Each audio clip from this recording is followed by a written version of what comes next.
2 Corinthians 11. Paul and the false apostles.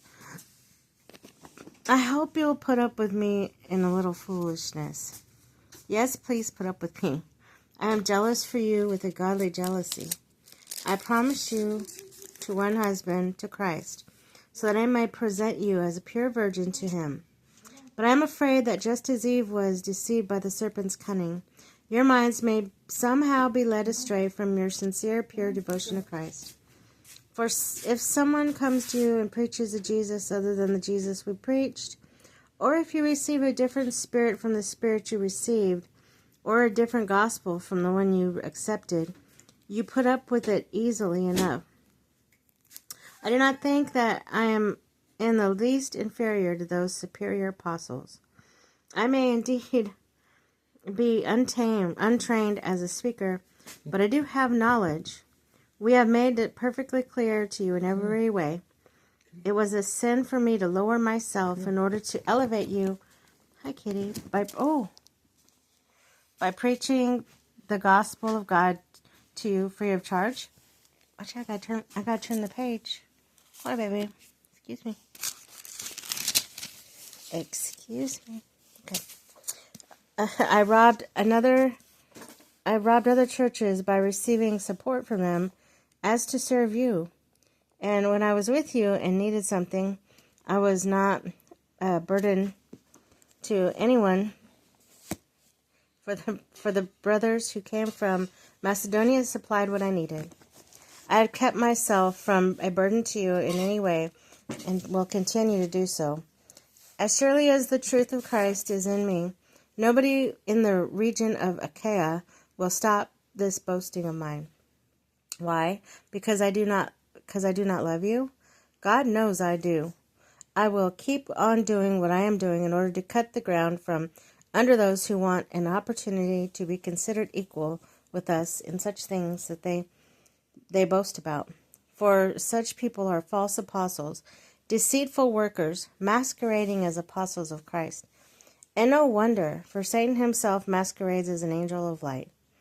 It is not surprising, then, if his servants also masquerade as servants of righteousness. Their end will be what their actions deserve. Paul boasts about his suffering. I repeat, let no one take me for a fool. But if you do, then tolerate me just as you would a fool, so that I may do a little boasting. In this self-confident boasting, I am not talking as to the Lord would, but as a fool. Since many are boasting in a way the world does, I too will boast.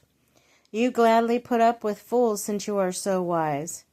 In fact, you even put up with anyone who enslaves you or exploits you or takes advantage of you or puts on airs or slaps you in the face.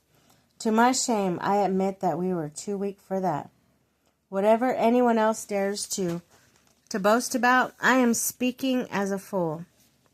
I also dare to boast about. Are they Hebrews? So am I. Are they Israelites? So am I. Are they Abraham's descendants? So am I. Are they servants of Christ? I am out of my mind to talk like this. I am more. I have worked much harder, been in prison more frequently, been flogged more severely, been exposed to death again and again. 5 times I received the Jews the 40 lashes minus 1. 3 times I was beaten with rods, once pelted with stones. 3 times I was shipwrecked. I spent a night and a day in the open sea. I have been constantly on the move. I have been in danger from rivers, in dangers from bandits, in dangers from my fellow Jews, in dangers from Gentiles, the danger in the city, in the danger in the country, in danger at the sea, and in danger from false believers. I have labored and toiled and have gone without sleep. I have known hunger, thirst, and I have often gone without food. I have been cold and naked. Beside everything else, I face daily the pressures of my own concerns for all the churches.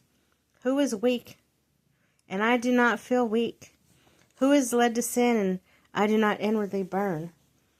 If I must boast, I will boast of the things that show my weakness. The God, the Father of the Lord Jesus, who is to be praised forever, knows that I am not lying.